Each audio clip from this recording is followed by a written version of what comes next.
Hi, my name is Maurice Hayes, Maurice-Hayes, and I'm the founder of HV Neighborhood Transformation.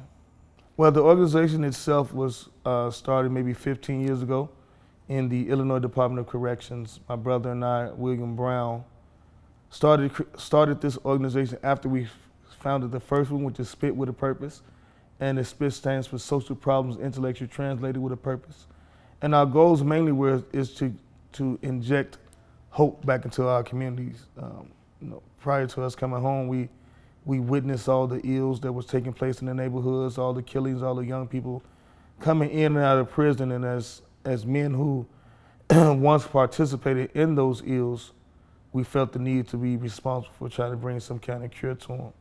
So HV, the letter stands for Hood Vote, Hood Voice, and Hood Vision. And it's just that in order to enact change, we have to change the policies, we have to utilize our voices, and we have to have a vision of what we want the community to look like. And so we took on that challenge to bring that to fruition and to plant ourselves in all these high hope areas, not only in Champaign and Urbana, but we also have HV Chicago as well, that we're pushing to do the same thing there. Some of the ones that people may be more familiar with is the peaceful protest that took place at the courthouse. We were a part of that and helped to organize and create that beautiful vibe that we had and the support of the community, which kind of launched the company in itself. It brought us more forward because we've been working on this company maybe for 4 months, actively working on it for 4 months. And that was the first thing that we did. And unfortunately, Mr. Floyd pretty much spawned that whole movement, or this whole movement that you guys are seeing and we're seeing throughout the country and the world. We also did the Juneteenth event, which was our first event, just bringing community to the communities, right? Those high hope areas, most people refer to them as high risk areas, but we tend to call them high hope areas. So one of our objectives is to get into the side of those and bring new people in and shower those communities with love as well. Coming up, what we have is the 40 Days of Peace and 40 Days of Community Building initiatives, where it just adds more to what we did for Juneteenth. We're trying to figure out what the communities need, how we can facilitate those things taking place in the community. And from our end, we're just gonna shower them with love again and compassion and introduce them to different resources that they may have not been aware of or privy to, and bring those people to these high hope areas as well. One thing that we all know and we all can agree upon is the high hope areas are really the underserved communities of this huge community that we have. And it's been like that for years. I'm from one of those high hope areas myself, so going back into them and bringing things to them is what we want to do, or bringing things to us. I don't even want to separate us from who they are. We all want to go back to the same place where we helped to destroy and help to rebuild it. Teaching people about voting rights and the power of voting rights, the school board and how they educate our children, police, how they police our communities and our neighborhoods.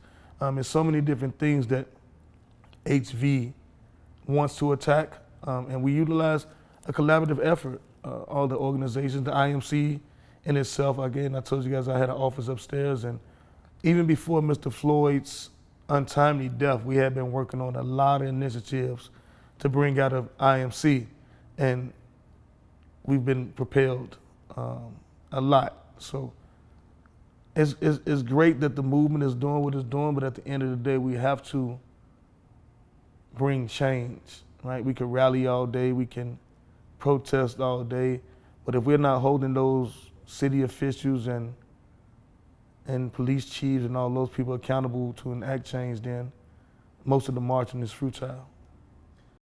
Protesting is not enough. What protesting does is it shows our voice, it makes our voices louder, and now people are paying attention. So now that we have people paying attention, now it's time to hold those that's in power to really change things, hold them accountable. So one thing about HV Neighborhood Transformation is we are advocates for voting. We are advocates for holding the people that's supposed to represent us accountable. So what we're doing now, even with the protesting and the mobilizing, we're getting ready to enact voter registration, getting out to the communities and educating people on their voting rights and what we need to do in order to bring this change. We're actually putting together a comprehensive plan specifically for the school board and how they educate our children and what it is and the systematic racism that prevents them from learning the necessary things that they need. I was in the schools, Urbana high schools, for a little while, mentoring some of the youth in there. And when I was there, and it was going well, but just because myself and my partner who was with me were ex-felons, subsequently they end up kicking us out of the school, and the principal, vice principal, and the superintendent end up being fired or replaced or moved to a different position for those reasons. So in change, the community have to mobilize. Our voices have to be heard more so than in rallies and protests, but we have to show up at these city council meetings. We have to show up at the voting booth. We have to show up at the school board meetings. We have to show up and hold the people accountable and let them know what we need in our communities in order for us to get it. And if we don't get it, then we'll put somebody in office that will get it for us. Taylor and I, a year or 2 years ago, he was part of an organization called Truth that worked with CUAP. And we walked into Urbana High School one day. We spoke to the administration there and told them who we were and what we wanted to do. And they welcomed us with open arms. So we were inside the schools. We were talking to a lot of the students or the high hope students or the students that they consider to be bad kids. Spoke to them, had a great conversation with them daily. And once the school administration and other teachers got wind of who we were and our backgrounds, the chaos ensued from there. And then, like I said before, ultimately we were removed from the school. We couldn't go back into the school. And sadly enough, the two people that were in charge, which is Jorge Avera and Dolores Brown, subsequently lost their jobs because of it. But what they were doing were trying to do the same thing that the school board is asking to do now. Restorative practice and restorative justice is one of the things that Jorge Avera was really pushing for, and Dolores Brown were really pushing for, along with Dr. Bynum and Don as well. And now that these things have taken place, now they're asking for the same thing that they were trying to implement 2 years ago. So when it comes to a lot of different people that's in politics or in power here in Champaign and Urbana, I go at them with a cautious hand, because there's nothing different now that we were saying 2 years ago. And the unfortunate part, and I apologize to these guys all the time, is that they lost their careers or their jobs because of this. So I want people now to start recognizing that these changes we've been asking for a long time. You're saying you're gonna enact these changes now, but how can we believe you? What is it about what you're saying now versus what we were saying then that will allow us to believe that you're sincere in your attempt to end systematic racism in these school systems? So what we're doing, we're gonna go at the school board. We're gonna go at the school board. We're gonna go at all those individuals that's in charge. And I spoke to these people directly myself. And from one, the interim superintendent told me that I would have to go talk to the governor in order for us to be in the position to change what was going on in the schools. He said there was nothing that he can do. And this was a guy who, after they fired Don or replaced Don, a guy that was paid $140,000 for 6 months. What can you do in 6 months to really enact real change inside of a school? And so from that point on, I never really dealt with the school board anymore. But now that the communities are mobilizing, all these high hope areas are mobilizing, we will allow our voices and our vote to bring the vision that we want for our children and for our community. I used to oftentimes talk to Don and Jorge about not telling what their story is, right? Not telling the people exactly what happened to them and why it happened. Those guys were doing great things. They were really trying to bring about change. They know. And then Don is amazing. That's my man. I love Don to death. Because for him to be a white man and then see these things that are really affecting the communities and black and brown children, to bring some kind of focus to that, and for him to lose his job because of that, that makes no sense to me. right? So that means that the people who decided to fire him or replace him were in agreement with the systematic racism that was taking place. They agreed with it. And then for Jorge to be an administrator and Dolores to be a principal and assistant principal, they were fighting for change for those kids that's not getting it. They was trying to change how you discipline the kids. Why kick them out of school or suspend them at home when you can have them inside the class? Or you can have someone else giving them the same lessons that they need. And then the expulsions. The expulsions come so rapidly without any. I've been to a few of the expulsion hearings, some IEP meetings as well. And it's like people just fill out paperwork and then pass the paperwork along.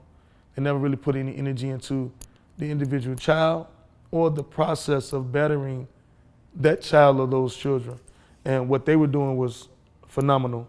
And we're still gonna do it.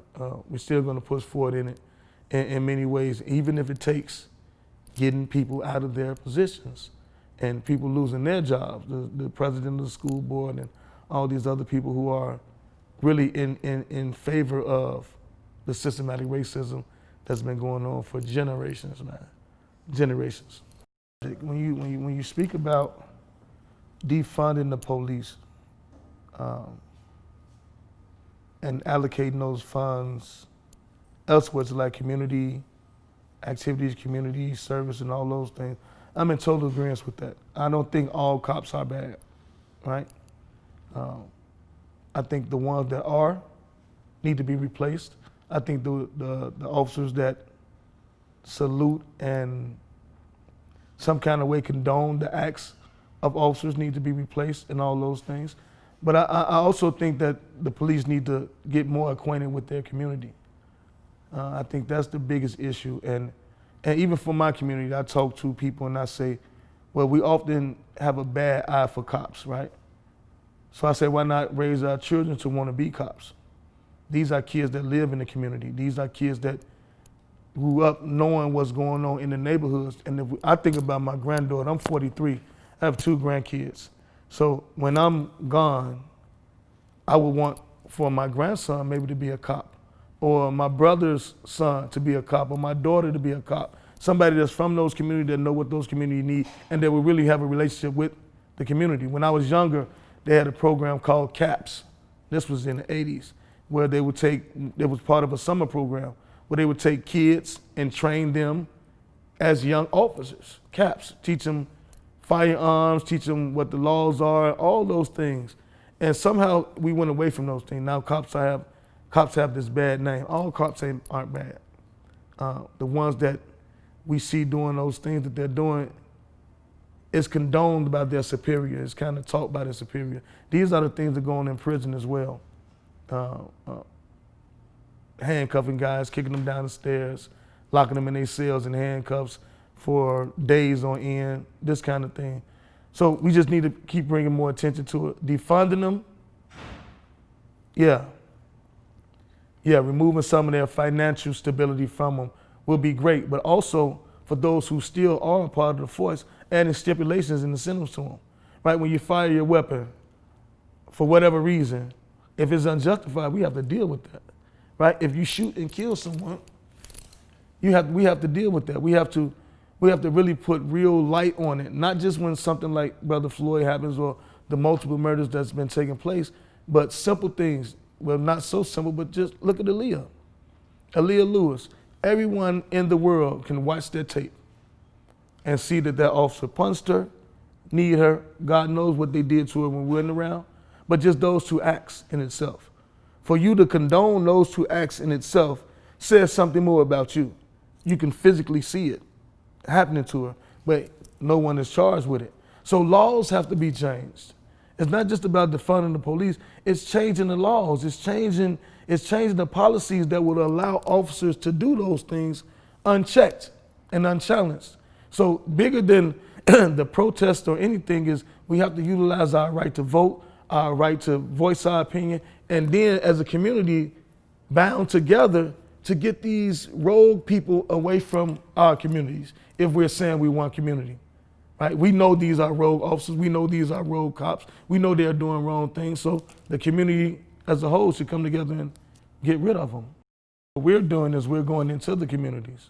Exactly. Yeah. We're going directly into the communities, and we're greeting, we're meeting, we're knocking on doors. Hello, I'm Maurice. Hello, I'm Rita. Hello, I'm Keith. Hello, and that's what community looks like. Now neighbors are afraid to knock on their neighbor's door.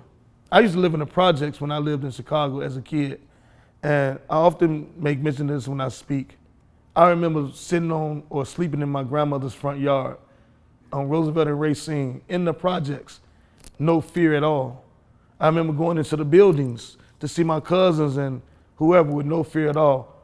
I know the next door neighbor will whip my butt if I did something wrong. I know the lady down the street, Ms. Johnson, gonna whip my butt if I do something wrong and when I go home. And I also know Ms. Johnson's gonna feed me if I'm hungry. She's gonna help me across the street. She's gonna provide whatever it is that we need. That's community. And we were super impoverished then, right? It was really a poor area then, but some way we loved on each other. We grew up amongst each other, we grew up with each other. And I don't know what really took it away, but I often equate it to the crack era. Crack era kind of stole parents. The crack era robbed neighborhoods of the natural richness of love and compassion that was grown in these communities. And we haven't recovered from that since. So now, by me being a product of the crack era, I profited from the crack era. I sold drugs, I did all those things, but now that I'm home, it's time for us to bring the community back and put ourselves in those places, because a lot of fathers and a lot of men are in prison or dead. So if I'm the only man on my block, every kid on that block belongs to me. Every one of them, every child that walks the street, I have a responsibility for that child. So we teach now, we go back in and we hug again. And we let them know that even if your dad's not here, you got Uncle Reese, you got Uncle Will, you got Auntie Rita, you got Auntie Jazz, right? That's community, right? And we're gonna go there, we're gonna party with you, we're gonna teach you, we're gonna educate you, we're gonna grow with you, and we're gonna mobilize behind you. And that's what community looks like. That's how you bring it back from the inside out, like an implosion. You go in and you come out instead of the opposite way. Because when you try to come from the top, you have to knock all these different layers down before you get there. But if you go down to the soil and then you dig the soil up and plant the seed, you will see everything that grows from it. So that's our job as HVNT. That is what we're exactly doing. And we're not asking anyone for any money. It's great if you want to donate, but we don't want to accept any money from no government officials, because you're not going to tell us what to do with it. We're not going to accept any money from anyone who has dictatorship attached to it. We'll fund it ourselves because we know what the mission is.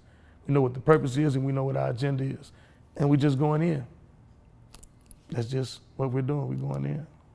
Anytime you try to enact change, you're creating a revolution, right? My organization is just piggybacking off the many organizations that came way before us, right? I think about the Black Panthers, I think about Black Wall Street, I think about all these organizations, the civil rights movement in itself, even when they came into the community. I think about those people as we lead our fight, because we're a newer generation. It's 2020. Things aren't the same as they were in the 60s. Things aren't the same then. So with the ideal of change and the ideal of how things have evolved in society, we take a different approach. So it is a revolution. And it will be televised, as they say, and neighborhood transformation will be recognized. Not the organization, but the neighborhood transformation. Transforming the actual neighborhoods and bringing them back to communities, right? Hood vote. Hood is just a short version of what neighborhood is, right? And in our culture, we call it we in the hood. But the hood is just a state of mind. It's not a place where you live, right? It's a state of mind. And for so long, we've been indoctrinated with the wrong information that created the state of mind that we live in. So now it's time to reteach, to re-indoctrinate. And this is the perfect time. If any time was the perfect time, because everybody's ears are open.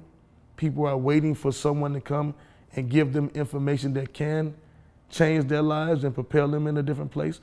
And the fortunate part about it is that the people are doing it. As far as my organization, we come from prison. It was like sitting inside of I use the analogy like we're looking inside of a football huddle from the outside, and we see all the plays that's going on. So we know how to defend it, right? We know how to attack what they're gonna do. So now that we're home, and there's so many of us that are home that's doing the same work, we're gonna attack their plays. We're going to attack them from the bottom of them, from where you started at, right? So if you say that the hood is the worst place to be and people don't want to go in the hood, then damn it, we going in the hood. We gonna go there and we gonna change it from there. And once we change it from there, those people that are up here in trouble, because now you've mobilized the people that has been silent for forever. Been silent for forever. So you were able for generations and generations to do whatever it is that you wanted to do to benefit yourself at the cost of the people. I call them poverty pimps, people that profit off the plight of the people. So now the people's voice is gonna be heard. The people are gonna decide who's gonna be in there representing them, and we're gonna spearhead that fight. We're gonna spearhead that fight. It doesn't stop with the polls up top, right? We have to start from the bottom. We have to start with aldermen, city council people, school board officials, mayors, judges, state's attorneys, all these people that our vote puts them in their office. If they're not representing us, then we have to use the vote to get them back. That's power in numbers, right? And if we're all moving for the same goal, if we're all moving towards the same end result, it makes it more powerful. It gives you more voices, it gives you more agendas, it gives you more people that's going to fight for you.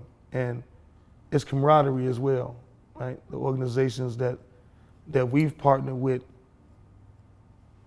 we know what our task at hand is. And no matter what our individual beliefs are for whatever other stuff that life brings us, we know that this mission is a mission that together we all will fight. And we're gonna have each other back. I want to use it's like a gang, right? If you're a part of an organization or a gang, you know your people got your back. So if I'm from out west and another gang member of mine is out south, if I go out south, I know they got my back. Now that we're moving in the realm of positivity, it's the same analogy. We a gang. We're a gang that's moving towards peace and justice and freedom and equality for everybody. Not just us, everybody. And if you recognize that we haven't been getting that equality, and you say, well, I recognize that, and I think you deserve this well, and I'm gonna fight my ass off to make sure you get it, we're gonna shake your hand and say, come on, join us. That's the beauty of a coalition. That's the beauty of all these organizations. And they're popping up everywhere. It's not the same organizations that have been in Champaign, Urbana for 20 years and they did nothing. That's true. There's a lot of organizations here in Champaign, Urbana that has not done anything when it comes to these high hope areas, right? They're lining their pockets. Poverty pimps, people that profit off the plight of the people. The coalition that we have, we're not. And my organization, we've been funding ourselves. We haven't asked anyone for any money. We're doing it because it's our passion. And the work needs to be done. Again, I do it for my grandkids. If I'm dead and gone, I want my grandbabies to grow up different than what I did. I have a son, he's serving 50 years in prison right now, right?